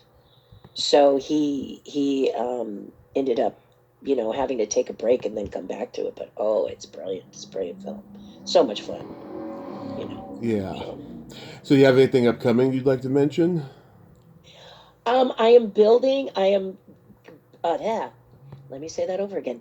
Outrageous Pumpkins, which Mm-hmm. I've been a judge since 2005. So there's always a possibility of that down the in the future, and which is fun, and I love doing it. And again, I asked them if I could be a judge. They asked me if I wanted to be a contestant, and I said no. You need a judge. And so they asked me to send 2 minutes of me as a judge, and I did, and they hired me, and I've never looked back. It's had lulls because it's gone through 3 metamorphoses to be this show, and it's an honor to be on it, and I love being a part of that. Plus, I am building. I'm working on being semi-retired. No artist is ever retired, so I Yeah. can't kid myself and tell myself that I'm retired. But I have a Patreon page, patreon.com/Terri Hardin, where for $5 a month you can actually interact with me and ask me questions, or we really take care of each other on this channel. It's turned out to be more of a community. Mm-hmm. A lot of people may think of Patreon as you take a tier level and you get something for it, but Yeah. a lot of the stuff that I don't do hats, I don't do mugs. They get stuff, but it's very, very different. It's during the pandemic, it was very, very active because people missed Disneyland. So I would tell stories for hours at a time. I have a YouTube channel that's free, so if you don't feel I'm like on paying there. $5 a month for it, YouTube channel whenever I can. Now we're looking to transition because many YouTubers have told me less live, more pre-recorded, and I think we want to do that. Not so much for the fans that may decide to accumulate and follow it, but more so I have time to create what I want to create, and also to build some of the things. A lot of people want me to teach puppets, and they want me to teach some of the things that I've learned. So I want to put some online classes together, so I'm doing that. But the big thing coming down the pike is a chess set I'm doing for Rolly Crump. Before Rolly passed, Mm-hmm. he and I came up with a chess set based on his Museum of the Weird. Mm-hmm. And as many will know if they're Disneyites, um, this set was what helped Haunted Mansion be scary and not silly. Walt was dead set on kind of a fun, frolicking Mr. Toad's kind of a thing Mm-hmm. for Haunted Mansion, and Rolly Crump said, no, this needs to have chills. And so he walked Walt through his Museum of the Weird, and Walt came back the next day, punched him in the arm, and said, I couldn't sleep. I was so scary. Okay, make it scary. And that's how Haunted Mansion got to be what it is today because of Wow. Rolly. So Rolly has passed away, but before he did, we designed a chess set together. Mm-hmm. And I am finishing up the last 3 pieces and hoping to release it for people to buy in early 2025 if I get my deadlines in a row and make sure that it gets done. That was my promise to him and his wife, was that I would get it done. To have the entire chess set is quite an investment. You're going to have to probably be the Lopez brothers or Danny Elfman to afford it. But Rolly agreed to have a special set done for people who just want representations of each of the prime figures. So your bishop, your king, your queen, your rook, your pawn, etc. You can buy that set. You don't have to buy the entire chess set because Rolly decided he wanted them just under 6 inches tall, which means that the chess set alone takes up real estate. Mm-hmm. Instead of a classic 1.5, it's 2.5 squares. So it takes up a card table. So it's Nice. you not only have to have the real estate, but you have to have the money to invest. And so we don't know how many full sets are going to be available. I don't know the edition size yet because I have to sculpt all the pieces before I can get a price for casting them up. But they will be all hand casted up, nothing 3D printed, hand painted, Mm-hmm. and then out to the public. That's what my sculptures are about. So I sculpt them in a clay, and then I have my company cast them up using silicone, and then we run them by hand. And most things are limited to 50. The chess set, because it's going to be more expensive. We're just gonna put it up for pre-sale and see how many people bite, how many people really want it. That way, that's my suggestion, is pre-sell it first to get an idea of how, if the interest is out there. But the interest is out there. People want this. They're so excited about this chess set, so they kept asking me, what's happening with it? What's happening with it? Yeah. And I was supposed to have it out 2 Octobers ago, but my dad passed. Yeah. And I was challenged with that as an artist because we are elemental creatures, artists. So we are affected by our environment, and I was deeply affected by it in ways I didn't know. So now I'm back and going to finish it up. And my October was very busy, so there's that. But as far as, am I going to do another movie? Am I going to be a part of another Muppet event or anything like that? Maybe. Because at 67, you ask yourself, I'd love to come and do it with you, but who's on the project? Because if the people are toxic, I'm done. I'm done. I don't want to work with toxic people, Tommy. I Yeah. just don't. Me I don't too. have time for toxic people. Me too. So Henson's is a great place to work, but there are some toxic elements in there. And if I have to work with them, I'd rather not. Yeah. Because I want to have that good taste in my mouth. I want to Yeah. have good memories. I don't want to go back and I get in a run with these toxic people that I don't understand why they're toxic, because they have more money than God. Why are you so busy? Yeah. Oh, let me tell you, with the exception of you and Tim Clark, I haven't been able to get too many Henson puppeteers on here other than the ones that he worked with in Canada. They are the nicest people, I'll tell you. And Yes. it makes me think, God, was Jim the kind of guy that played favorites with his puppeteers, and maybe that's why they probably have like a resentment or something? Well, he was very, very, I'll tell you this about Jim. Okay. When Jim put these characters together, the original Muppet Show, those characters were those people. Mm-hmm. Okay? Yeah. Your Dave Goles, your Steve Whitmires, your all these people. Jerry Nelson. Jerry Nelson, what a love that man was. Oh yeah. This is a great guy, Jerry Nelson. This is a great guy. I did Muppet Mini Classics, and I fell head over heels for Jerry Nelson. Just the sweetest human being. And he had that. I was He had like, that daughter. He had that daughter that was sick, and she died like at 20 or something. This Yeah. guy, just gold medal person. Just loved him. Frank was also very sweet. Jim, of course, being the lead and being the head person, he tried to be playful and fun, but a lot of times he was very strict. Yeah. But with his prime team, Mhm. we're talking the Muppets, we're talking the names that were right there from the very beginning and all the way through the show.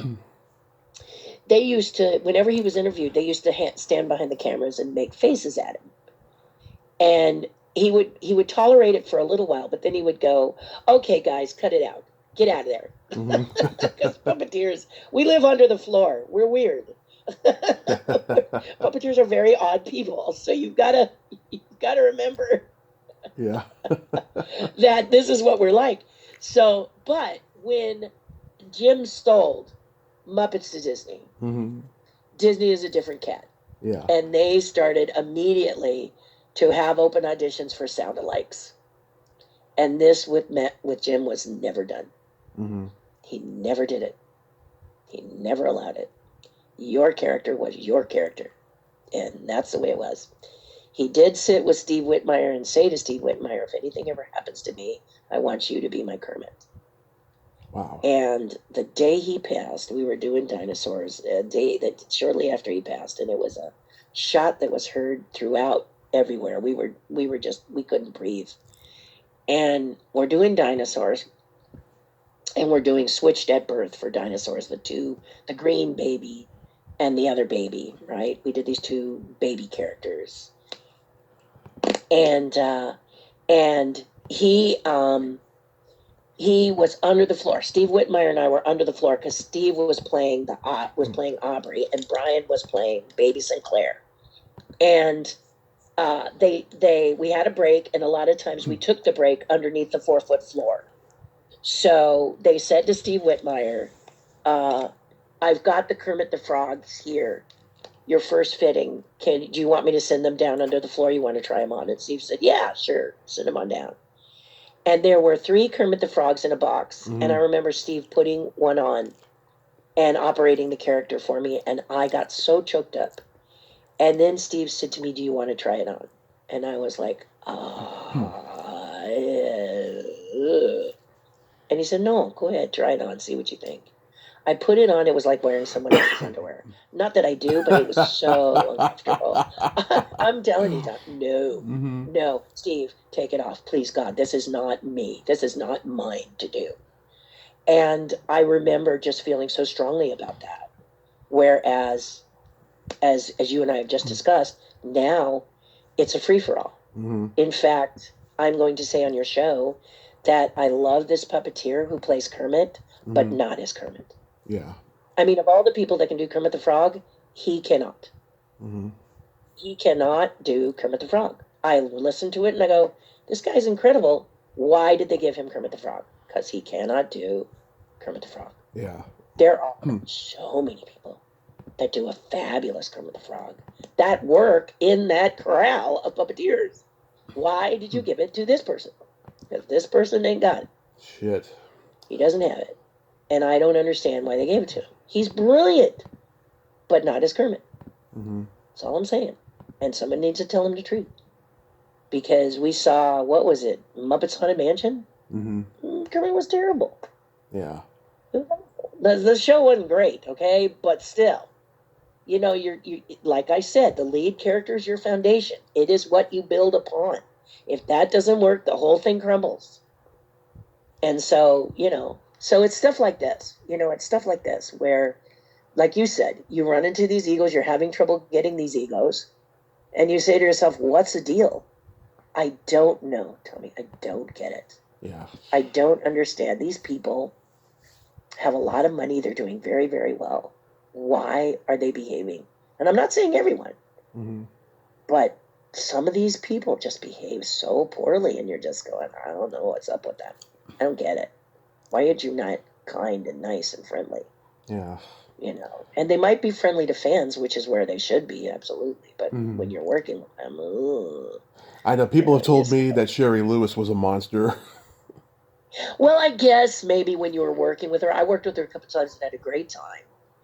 But she did have strong demands. The thing was, she and June Foray throughout my career would come to see me on my projects. Mm-hmm. They would just show up one day and say, "Terri, you're here," and I'd say, "What are you guys doing?" "Oh, we came to see what was going on, and we heard you were on it. We just want to make sure we said hello."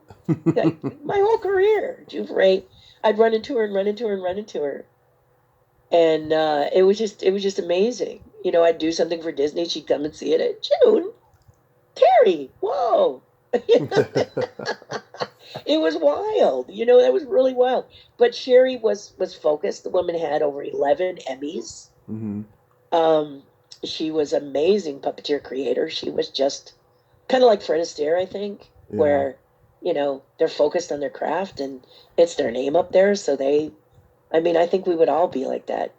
Oh, But I did a absolutely. Dolly Parton. Dolly Parton was amazing. Oh, yeah. I worked on Dolly Parton's Christmas special, and she, Mac Davis, and Burl Ives were nothing short of fabulous. Oh. Just brings tears to your eyes how good they were. And Dolly was, Dolly is like Dolly is now. Yeah. Nobody doesn't know Dolly Parton. So here's a woman that's just nothing but kindness, sweetness. She's the example. Yeah. She feels blessed. She's happy to share. She's happy to spread joy just about wherever she goes. And she listens to you. There I was, a puppeteer sitting on the floor looking up at her and saying, "Coat of many colors. I love Coat of many colors." And she'd say, "Oh, aren't you sweet?" She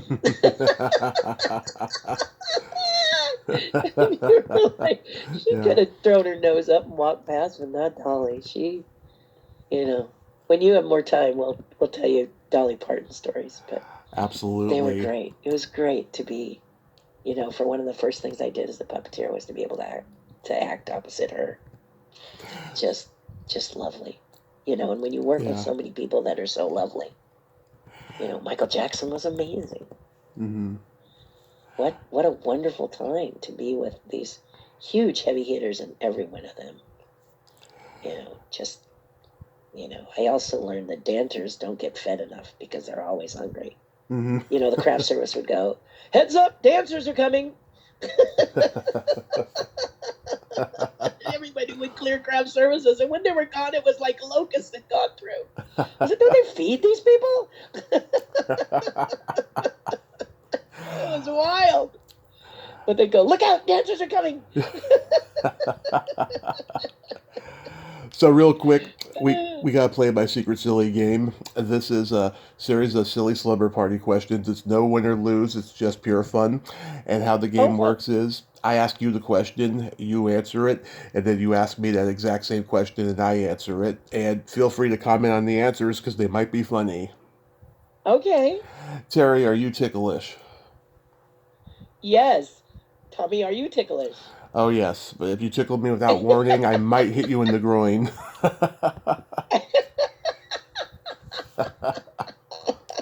So don't tickle you. Well, don't tickle me without warning is what I'm saying. Yes, exactly. I'm coming. And sometimes don't you find us being ticklish that you're laughing before the fingers ever get to you? Yeah. When they got those fingers out, you know it's coming. Yeah, exactly. Is your belly button an innie or an outie? Outie. Love it. And Tommy, is yours an innie or an outie? It was an outie when I was younger, and now it's an innie. Oh, well, that's nice. It's I've people who have innies say they've got to make sure that they take a Q-tip and clean them so often, and I was like, well, there's something I didn't expect. Oh yeah, you get a lot of lint. Exactly. Especially since I have one of those deep innies. Yeah, whereas outies don't have that problem. Have you ever given a puppet or a creature a belly button? Oh, that's an excellent question. No, I haven't. I have not done that. Yeah. Tommy, have you ever given a puppet a belly button? Oh, no, no, I'm not. It's not part of the game. I was just curious. No, but I like, had to ask you because I was it's, like, I'm going to ask him that question. I wonder what the answer is going to be. Wait, the game's over. no, no, no, no. I love belly buttons. Like, they're always on my mind, and like, I like looking at them and stuff. So Mm. that's why I have that question, though. But Uh, I love that you have an Audi. That's awesome. Um, well, mm, and Barbara Eden, oh she yeah, always talks about her having to hide hers, which is by yes, nowadays you kind of go, gosh, if that was only yeah, if they would restrict some of the stuff we're seeing now, wouldn't that be nice? yeah. Um, And Nichelle Nichols and Barbara Luna, they were the first two women to show their belly buttons on TV on Star Trek. A couple years after mm. that, too. You know. Um, Star Trek was so cutting edge. mhm, When you think about like Whoopi would tell me that the iconic character for her in Star Trek mhm, was Uhura. And for me it was Spock because Spock was mixed. yeah, And while on Dinosaurs, Kurt Thatcher, who was a top writer and creator, he brought Leonard Nimoy in so that I could meet him mhm. after hearing that story. And I got to spend a good half hour with Leonard Nimoy and tell him Oh, I know Spock is not your favorite thing to talk about that you did, other things that you wish people, but you need to understand one thing, and I would love to tell you right now. And he said, "What is it?" And I said, "You changed my life because you taught oh, me about the struggles of being a mixed person. Even in space, it's not easy." yeah, And he laughed. But I said, "I'm absolutely serious because being a mixed kid can be challenging at mhm, times. There are things that come up. One of the things that came up was when I had to fill out, you know, aid for school or whatever, mhm, they didn't have another box yeah, because of the protests we did. They yeah, have another box now. I yeah, mean, now they have all kinds of boxes, but there used to be black, white, other. right, And I was so grateful for other because you could put what you were no matter what. I was so grateful. So, so it's just little simple things that I realized as a mixed person that many people will tell me about as who they were, like mhm, Whoopi, you know, talking about how everyone was a maid or a servant. She just couldn't understand that. And then yeah. in walks Ahura, smoking hot and not a maid. What color? So super, What color? super cool. What color are your toenails painted? They're not. Okay. They're not painted. My nails are cut to the quick Mhm. on my hands because as a sculptor I need my fingertips. Oh yeah. So I used to paint them left and right. I used to paint them when I was in school. I used to do all kinds of little pictures on them. And my mom says, "How is it you paint your right hand?" And I said, "I don't know, just do." And that's when I discovered I'm ambidextrous except for writing. So I use Nice. both hands equally, which is nice. For sculptors who have trouble sculpting one side or the other, I don't have that because I use my left hand to sculpt the left side, the right hand to sculpt the right side. So Mhm. I'm very fortunate that way. Mine Um, are brown for Thanksgiving. Say again. My toenails are brown for Thanksgiving. Oh, wonderful. Yes. That's good. At least you didn't paint turkeys on Yeah. them. I'm sure they have a design somewhere for those. I could probably look for them. I bet you they do. I bet you they do. I used to do all the holidays. Rainbow was my favorite, and nowadays rainbow means something else, so I have to be careful What would and you make sure people know What would you that that's say why rainbow what is. what would you say is your best personality trait? Um, empathy. Yeah. I feel for you. You tell me your story, I'm going to feel for you. Oh. Especially if you're an artist who's struggling and you didn't have the life that I had, which was two parents who were not only supportive, but they were support Zilla. So, Mhm. so if you were someone who was told, you know, as a puppeteer, stop playing with dolls. Mhm. If you were a artist, you know, I mean, there's a movie out there called The Accountant where Mhm. the girl says, "Art doesn't pay the bills, honey." she wants to be an artist, but Yeah. her father stops her because art doesn't pay the bills, and that's not true. Don't pick up that book. Don't Yeah. pick up that artists are broke, because it's not true. I've been making money as an artist since I was 8. So you can do it. You just got to not touch that book. Don't believe them. Don't let people tell you what you can and cannot do. Exactly. Don't just believe. Fight for what your abilities are. And for You're in me, the sun. hmm Go ahead. and for Go ahead me, for you. I have empathy and I have no filter. Yeah, right? Yeah. Right. I say I have no catalytic converter on my mouth. I'm a Gemini, so Yeah, me too. Me yeah. too. Are you June? I'm June 6th, Oh, that's awesome. I'm 21st because first God day of knew summer. I needed every second of every minute of every hour of every day. So First he day gave of me the summer. longest day. Yeah, he gave me the longest day because of that. So I got very blessed with even with the birthday. So, but June babies are the creative ones. Oh yes, we're very So, creative. yeah, tell me what you do creatively. Do you make films? Do you paint? All of the above? Well, the last 7 years, podcasting has been my creativity. Creative venue? But I did stand up comedy for 10 years. I Really? used to write a lot of screenplays. I don't as much anymore. I'm working. I need to get back to working on my memoir because I started that in the pandemic, and then I took a long break because it got to a point where I was putting down on paper stuff I never even told friends that was really really sad and emotional, and I started crying a lot. And I was like, okay, I need to take a break from this, and come to terms with stuff. Yeah. No, but you're right. You start to write your memoir, and then some people say I'm too young to make a memoir, whatever. But yeah, no, you're absolutely right, and good for you for stepping away. Yeah. And then my Just like on favorite. Pumpkin Show, I say Mhm. step back and take a look, edit, because you'll come back and you'll come back and you'll say, okay, there's some things I need to edit here. Yeah. So congratulations on that, because writing and all of that and podcasting, people would say, Terry, you're good for a podcast. And I'd ask a podcaster and it'd go, not unless you really want to work. Podcasting is work. Don't think that you're going to be an overnight success. And I love listening to podcasters because, when they talk about trying to get guests and all of that, Mhm. and the guest acts like and they don't show up and stuff, I was like, no, no, no. My husband was like, you want to interview anybody? I said, no. Yeah. Well, My thoughts, and then I got lucky from day one, but I gotta say, I'm a lot better at reaching out to people now than I ever been because there were long periods in the first year where I couldn't get guests. Like it's almost scary how bad it was. But then once I started getting more episodes under my belt and people saw them, then next thing I know, I was busy for the next 6 years. yeah, Yeah. yeah, that's just keeping the faith and keeping at it, because I think a lot of people, one of my favorite books is 3 Feet from Gold. Hmm. And it talks about a man who half his life was looking for gold, and then he gave up, and then someone else came 3 feet away, hit the vein. You don't want to be that person. Yeah. Keep it up. You will win. Just like you just said right there, Tommy.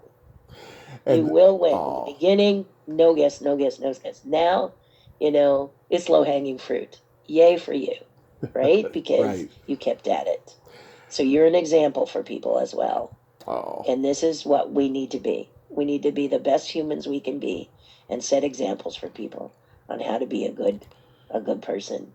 You amen to know, that. we it's what we can do to make the world a better place. And then, Start with your sphere and let that sphere radiate out and affect others. And as I end on my channel, I always say, do something nice for someone else. It'll make you feel better. yes, So if you're in a dark place, go do something nice for someone. It doesn't necessarily mean spending money, right, but you can make a call to someone you haven't in a while. Just say, hey, I was thinking about you. It doesn't cost you anything nowadays. right. So, and I am not technology in me. It's awful. Hmm. Anytime something happens, I go, what I break this time? Call my husband. Oh, I know I broke it. Oh, I don't know how to do that, which is why I was making you crazy with the phone call bit, because I was like, oh, I hope this works because I Yeah. don't want to screw it up. And then I almost screwed it up anyway. So That's what I'm saying. Hmm. This is why, you don't let those little things get to you. Just keep trying, and it'll work. There are things I don't know how to do that I said, oh, someone will come in front of me and show me how to do it, and then I'll learn how to do it. Like today, I just waited for you, and you called, and hey, Yeah. how about that? Yeah, it's super easy. Yeah, yeah. And But I then, think that's a mhm. fear, like of the unknown. I don't want to screw it up. And then my favorite question, is there a stinky smell that just makes you gag? Well, that is such a good question because I I don't know why, but I'm 67 right now, and when I hit 56, I lost 50% of my ability to smell, Uh-huh. and I can't smell stinky things. Wow. I can smell good things. Lucky I can you. cook things that good, but I can't smell stinky stuff anymore. So, in other words, if meat goes bad or the Hmm. trash goes bad, my husband comes in and says, Jiminy Christmas, that back room really stinks. And I go, I'm sorry, I can't smell it. He's like, you can't smell that at all? No. So, a blessing or a curse, Tommy? Yeah, it seems like It's kind of a it seems blessing. like a blessing to me, big And time. to me, definitely a blessing. Although I mean, I you wouldn't believe it. I mean, mhm. apparently it makes you, there have been smells that it make people's eyes water. And I walk right up and go, I swear to you, I cannot smell it. Although I'd be nervous if there was a fire and you couldn't smell it. Well, that's different because it's like smoke. Hmm. But I mean, nasty stuff, just don't. Once in a while, a little something will get through, but usually it's like if the big danger is if meat goes bad. Right. Do you know what I mean? So like you've had meat a couple days and you're questioning, is this bad or good? You certainly don't want to get food poisoning. So I asked my husband to smell it. He loves having that job. Hmm. Not. I have to smell if the shrimp is good. Yes, please. Yeah, Because I can't. for me it's Yeah, either go ahead. it's either farts or feet. Oh, that's interesting. Yeah. I thought you were going to say fish, which I love fish, so Oh, there is no I love smell. eating fish, but the smell, yeah, that can be pretty bad too. Yeah, it depends on what it is and when it is. Yeah, yeah. That's a great question though, Thank you. because I think before I lost my smell, it was after someone had gotten sick and thrown up. Wow. That just put me over. Wow. So when you're I don't know if you've ever gone whale watching, but if you go whale watching, and they No. say, "Oh, rough waters," and they tell you, maybe you'll be better down in the lower deck. Don't ever go there. Bad idea. And I became sick as a dog just from smelling other people getting sick as dogs. So that would have to be what it was. But nowadays I can't smell it. So Love it. Love it. Well, Terry, I thank you so much for coming on today. You are just so amazing and so wonderful, and I love that you're continuing to do what you love. You know, a lot of people don't get to do that, but you are doing what you love, and I just think it's so tremendous. And I hope you have a great rest of your day, and you have a happy holiday season, and be safe out there. Same to you, Tommy. What a pleasure to meet you. What an honor to be on your show. Thank you. And I hope we continue to communicate and connect again soon. That would be so wonderful. Yes, I'd love to hear those Dolly Parton stories in the future. You got it. You got it. Okay. All right, my friend. Great to speak with you. You Take too. care. Bye bye. All right, dear. Bye bye. Well, there you have it. Terri Hardin Jackson. Oh my god, she's a character, isn't she? I love her. She is fantastic. What a sweetheart. I'm so glad that we got to talk today. That was a lot of fun. At almost 2 hours, too. That was, wow, fabulous. Fabulous. It's like, creativity 101 talking to her. Man, that was fantastic. Well, until next time, this is Tommy Throwback Kovac saying there's no shame in living in the past because the present sucks. Later, dudes!